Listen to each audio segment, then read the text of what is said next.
शान्ताकारं भुजगशयनं पद्मनाभं सुरेशं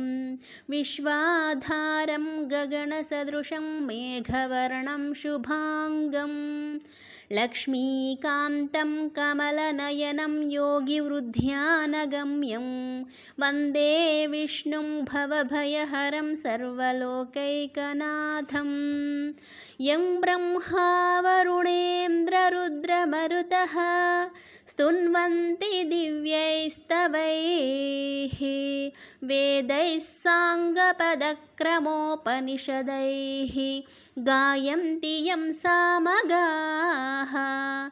ध्यानावस्थितदद्गतेन मनसा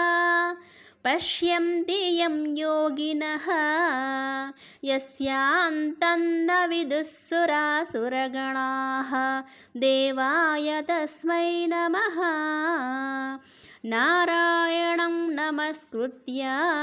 नरं चैव नरोत्तमं देवीं सरस्वतीं व्यासं ततो जयमुदीरयेत्।